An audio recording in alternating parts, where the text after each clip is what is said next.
Hey, what's going on, everybody? Welcome to the latest segment of this little thing we like to call Money Talks with Mo. And we're going to get started in just a few minutes.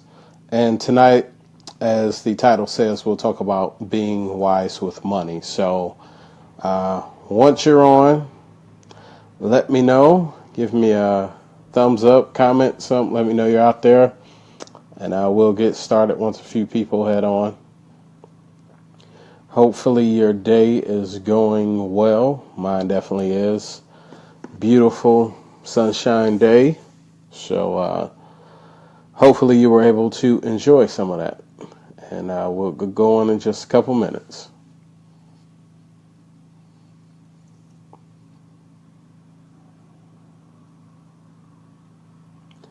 And again, we'll be doing these on an ongoing basis. I will obviously have different topics of discussion, but if there's anything in particular you want to hear about or would like to know more about, just let me know. And if it's in my wheelhouse, I'll gladly speak on it. And if not, what I'll do is try to maybe connect with someone I know to join me side by side and do this. So, we'll just get started in just a couple minutes. But, the premise for, again, everything I'm doing is just so that we can have an ongoing dialogue, because obviously this is something that I'm very serious about, and something that I know through proper education people will be able to make better decisions. For those who don't know me personally, or maybe only know me in one space, I am a financial planner, and this is now my 12th year in the financial services business. So I have quite a bit of experience doing it. My degree is in finance. I have a certified financial planner designation. So professionally, this is the only thing that I've done. And really, this is one of the things I enjoy doing most, is just dialoguing in open forum about, some of the things that are happening. And really, the reason I talked about being wise with money is, I've done some study for a little bit now regarding, financial literacy, and overall, no matter where you are in the world, the average person is financially illiterate. And the reason for that being is that's just something we don't tend to focus on in our educational system, which baffles me simply because, we make financial decisions every day, but we don't have the tools to do that. So, last week I took part in this thing called, hey Desiree, thanks for joining. I was just on here talking to myself for a minute, which was okay. I will get started in just a second, so hang with me, because one of the things I'm going to talk about really is just some basic things about making wise financial decisions. Because it is a passion of mine to educate and give people necessary tools to move forward. So do me a favor, share it on your timeline. I know that's a kind of a new feature that they have started now. Then I'll get started in just a second. Okay, so you didn't miss anything. I was just on here just really talking about my background. So I'll start over in a second. Don't worry.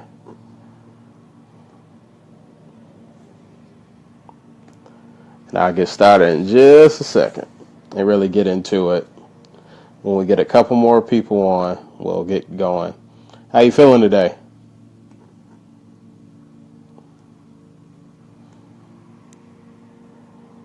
I know for me, this was a wonderful day. I was able to go outside and cut my grass. So, oddly enough, it's something that I enjoy doing. But we'll get started in really the depths of what I wanted to talk about tonight. And, if it's just you and me, we'll just rock it out with just you and I, and people can catch up. Really what you missed on the first couple minutes was just me talking about my background. This is now my 12th year in the financial services industry.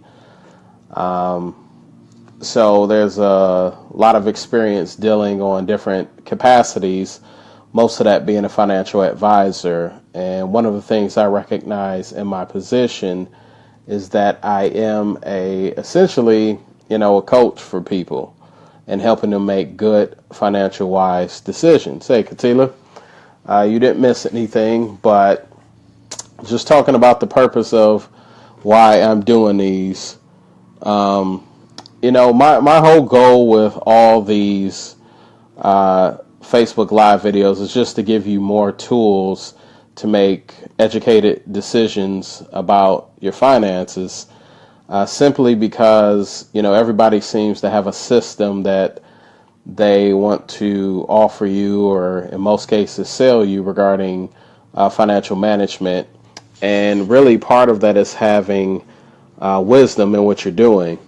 Last week I participated in this thing called Money Smart Week. Money Smart Week is essentially a national week of financial literacy workshops, and they do them throughout the United States. It's put on by the Federal Reserve, and I participated in actually 4 workshops. I had 2 regarding life insurance, 1 regarding educational planning, and then another one regarding retirement planning. And I know there's one issue with advertising, but one of the things that disappointed me, and this is my second year participating, is just a lot of people just don't take advantage of these resources. And you have people such as myself who are more than willing to give these classes for free, where, outside of those, you might have to pay to get the information that's there. So, the reason I call it tonight Being Wise with Money is, it takes wisdom to make proper financial decisions. And a lot of that wisdom will come with experience, but it also comes with the proper tools. And really what I wanted to do is just walk through some just basic concepts just about money management.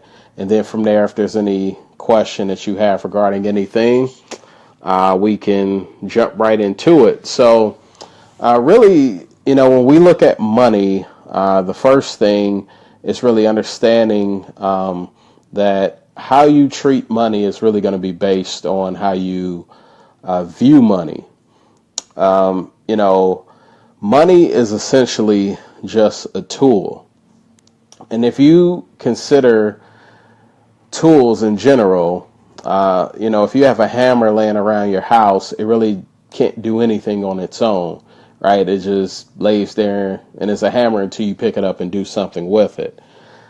And that's how you have to consider money, is that, a lot of times we fall into traps trying to accumulate more money, trying to get at money. But really, you are the powerful one. Money can't do anything until you actually touch it.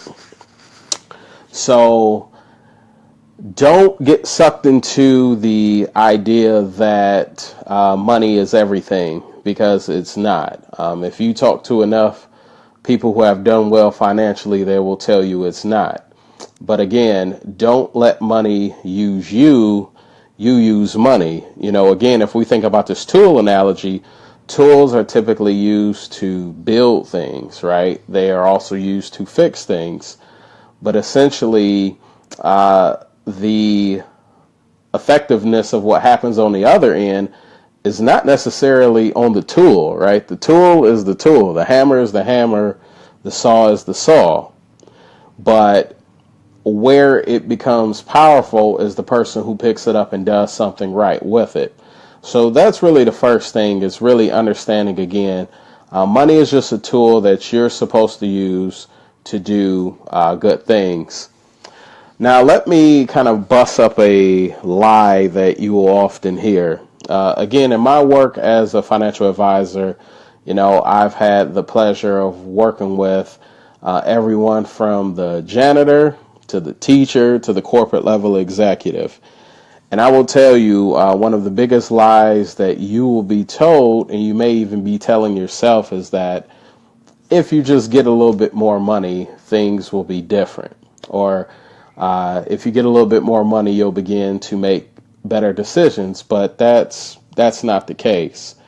It's why we see, and I hate to pick on her, people like Toni Braxton, right? She, was this big star, made millions of dollars, went bankrupt, only to get into bankruptcy, get out, do it again, and go right back into bankruptcy.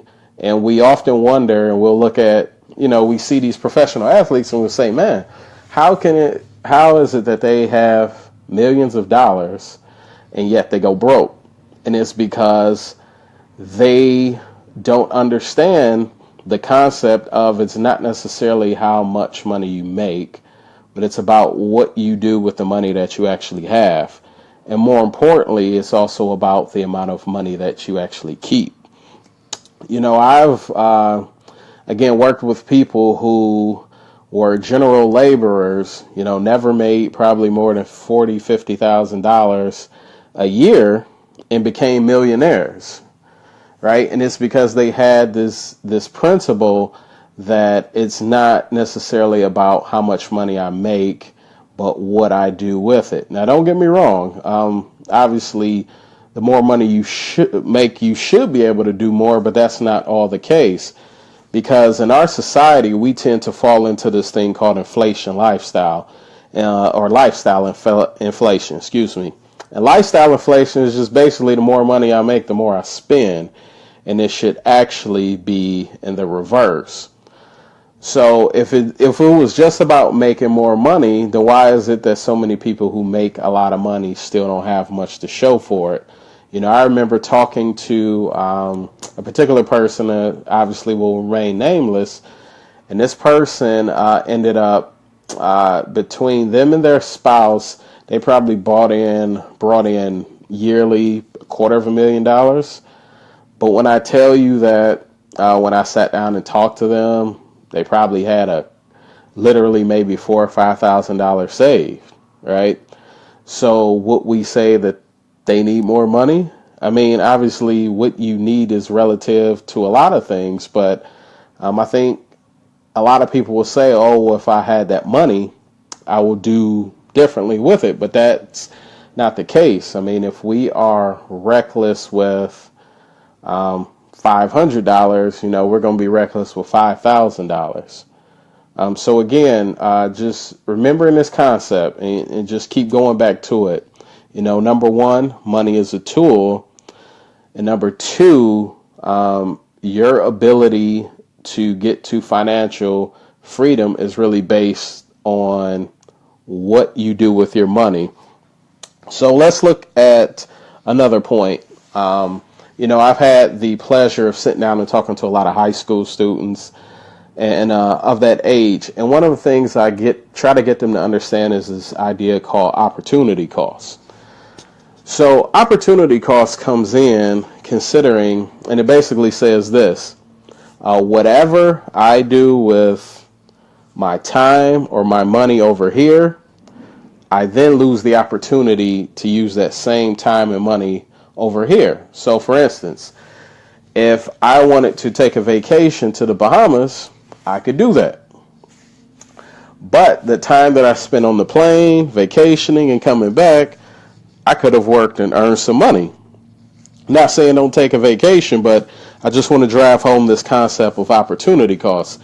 And financially, opportunity cost says, how I spend my money over here will determine what I can do over here. So for instance, if somebody hands you $1,000, you have a decision to make on what you will do with it.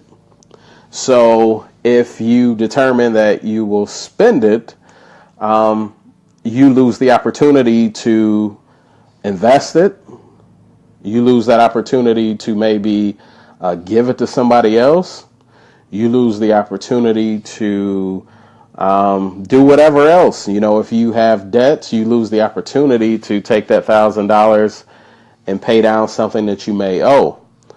So when you think about everyday spending, granted, I know there are things we have to pay, utilities, and you got to buy food and stuff like that. But for your money to work the best for you and for you to have wisdom in what you do financially, you have to consider the opportunity cost. What exactly is it that I'm giving up every day when I make these purchases, right? So, in the long run, we may look at $1,000 and say, well, that's a big amount of money that maybe I don't get right away. But think about it over time. The perfect analogy is I read a story where it basically said over someone's lifetime, just on getting something like Starbucks or Dunkin' Donuts coffee, somebody over their work life would spend anywhere from $40,000 to $100,000 just on lunch and coffee, right? So that's a huge opportunity cost that you could have taken that same 40, 50, whatever, $100,000 and put it somewhere else. So what I'm trying to do is, really help you build on some concepts about money. Again, going back, because I know people are still jumping in, is number one, understanding that money is a tool and that you have the power to decide what it does, not the other way around. Again, a tool can't do anything until you touch it. You are the power holder. Second thing is understanding that if you don't get concepts now about having wisdom with money, when you make more money, it'll just be a great opportunity to do the wrong thing with it. Thirdly, you also want to think about understanding, again, this thing, opportunity costs. Basically, as I spend money in my left hand, I lose the ability to do something else different in my right hand. But let me also put you in the mind of people who are what we consider wealthy. Again, I've had the opportunity because of my profession to advise people who we would consider wealthy, but also just sit down and talk to people who we consider wealthy. And I want to let you in on kind of their little secret on how they view money. And the biggest thing and the number one concept that I want you to grasp out of this is, these people view all their money and all their dollars, and they think about everything as an investment, right? So when we talk about investments at its core, investments are something that we expect to grow, right? To return a profit, to give us dividends, to give us something back, right? We work hard for our money, and we want our money to work hard for us in return. So a lot of times when these wealthy people are dealing with their money and they make financial decisions, they think about, before they go out and spend something, what else not only can I be doing with that money, but what I'm about to buy, does it have the opportunity to return something back to me? So again, you can, obviously there's everyday living expenses that we will have to consider. But as you spend, think about the big picture.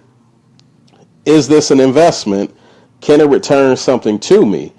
And not only from that standpoint, not only do they think of everything as an investment, but as they're spending their money, they're also understanding that many times we may be investing for other people in the next generation. Let me, tell you a little story and give you a scenario. So, again, I'm a financial advisor, and primarily people come to me for advice on investments. So imagine if you came into my office and you said, Maurice, I want you to help me invest. I want you to give me some advice on what to do with some money. And imagine I said, okay, I have something for you. Not only will it probably not grow, but it's guaranteed not to grow. Now, would you think that I was giving you good investment advice? You would say absolutely not. But if you understand how many of us spend and how we approach financial decisions, that's exactly what we're doing.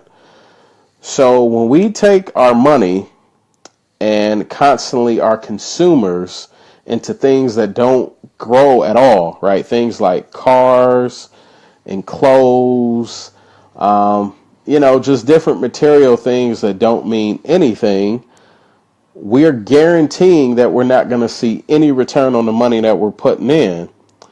Not only from that end, but also from the standpoint of, again, I'm throwing my money away into something that is guaranteed not to grow. The other day I put a status on Facebook because of the workshop that I did on life insurance. It said that on average, life insurance premiums range from about $40 to $150 a month. And in my experience, I would say that's pretty accurate. Meanwhile, the average car note ranges from anywhere from $350 to $500 a month. So think about it. We are willing to put our money without any second thought into something that we know has no opportunity to grow, won't return anything to our family, and let's be honest, if we die, our family is probably stuck with it. But then we have this stuff about life insurance where it's very affordable a lot of times, and yet we aren't willing to invest in that for the future. So as you go out and you go about your everyday experience thinking like that, I want you to consider, the things that give you the opportunity to grow, right? Those are books. Books give you the opportunity to grow, right? It's not just about throwing money in the stock market. It's about returning something that's profitable. You investing in somebody's business. Maybe you have a friend or family that has a good business. That's another thing that you can look at doing with your money. Obviously, if you are married, if you have family, if you have children, you want to make sure that you buy adequate life insurance, right? Because that's an investment not only in your family, but in their future should something happen to you. Putting money into your retirement plan, your 401k, your IRAs, those are investments. I have, again, had the pleasure of working with people from different backgrounds all over. And one of the things that I notice, I think is kind of funny is, when you're out and about, depending on where you live, roll through to one of the more affluent or nicer neighborhoods. And here's what I want you to do is try to find a family. Maybe is outside. Now don't be creepy, but just try to just look at that family. And here's what I mean is that, not only have I worked in some pretty cool places, I've lived in some pretty cool places. And one of the things that I see overwhelming, don't get me wrong, you see your nice cars, your Mercedes, your BMWs and so on. But a lot of times, especially when people have kids, you will see a $300,000, $400,000, $500,000 house with a minivan in the driveway, right? Kids running around with light up shoes. Not Jordans, not Nikes, not name brand stuff. Why? Because those parents understand that all that other stuff is just a waste of money while they're putting things into their kids' future. So let me give you a couple just practical tips as we think about having wisdom with money. And let me also say, too, this in the same vein about how you spend your money, is that you have to define for yourself what wealth means and not the world. Because every day on TV, we get all these advertisements telling us we don't have enough. And if you are willing to buy into that trap, all you're going to do is keep spending your money. And guess what? It's going to go to them. So you're just going to continue to make other people wealthy and not yourself and your family. So remember, don't get sucked up in this thing thinking that you have to have particular things. If you don't get anything else from what I'm saying, and I understand, Your ability to make good financial decisions for yourself, your children, your family will be based on your ability to say no, right? There's going to be a lot of things financially that you may be able to afford, but you should probably say no to. So let's look at a couple things as I wrap this up. Practical tips that I can give you for having wisdom concerning money. And really, the power of anything that you're going to be able to do financially is going to be based on your ability to budget. Yeah, I know it's that B word that nobody wants to hear. Budgeting, the air is out of the balloons, the record stops, people leave the party. But rest assured, your ability to budget is really what's going to determine your long-term success financially. If you think about a lot of corporations, right, there's billion-dollar corporations, you name them and they're out there. There are people that sit in the office and they get paid big money just to create budgets, right?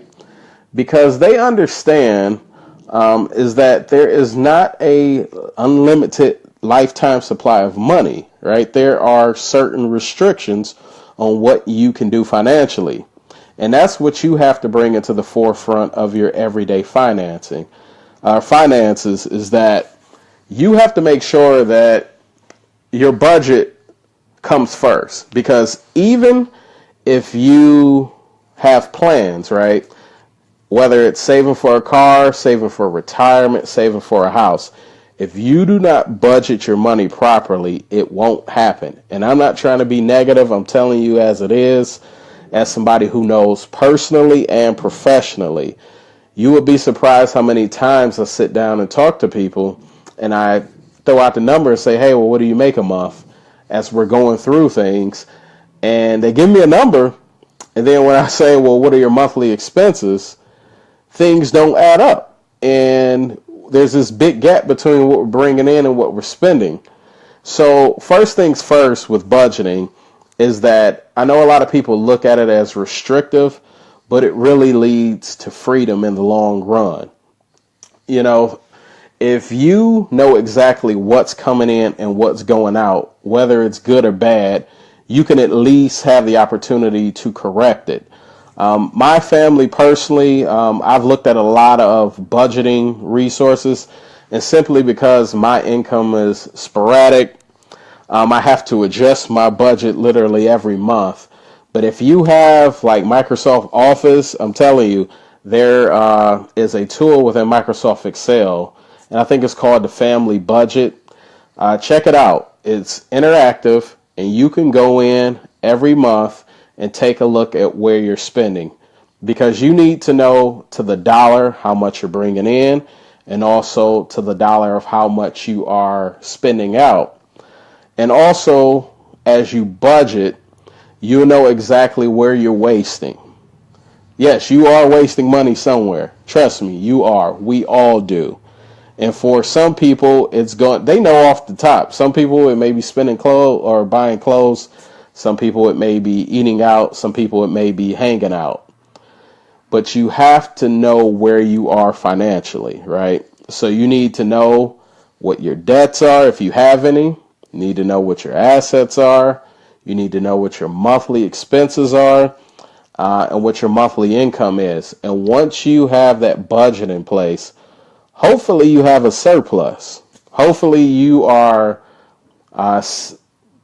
saving more than what you are spending. And hopefully you're spending less than what you're actually making. But essentially, again, in the long run, well, no matter what you want to do financially, even before you start to plan stuff out, you have to have a budget. Because if you're not, I'm telling you, years will go by and you'll wonder what happened to your money. So on that end, I will kind of wrap things up. And that's really the gist of what I wanted to talk about, is just giving you a couple things to think about using wisdom financially. I'll wait on for a second if anybody has any question about anything. And we'll see. And I'm glad to hear that. to you about Granddad. Yeah, it grieves my spirit to see when stuff happens and things aren't in place. But I am glad to see. Let's see. You start thinking recently what kind of... Okay, so if there are no questions, then we'll wrap up on this one. Simply because of a couple weeks ago in the Money Smart Week thing that I did, I got pretty good feedback. I was at the Farmington Library, and forgive me for not making it known. It was actually known through my business page, but Facebook won't verify it. So a lot of the stuff you don't see on there. But I did one on educational planning, and I think because a lot of my friends have children who are either very young or still prior to college and questions about how to help them plan for school, I'll jump on that.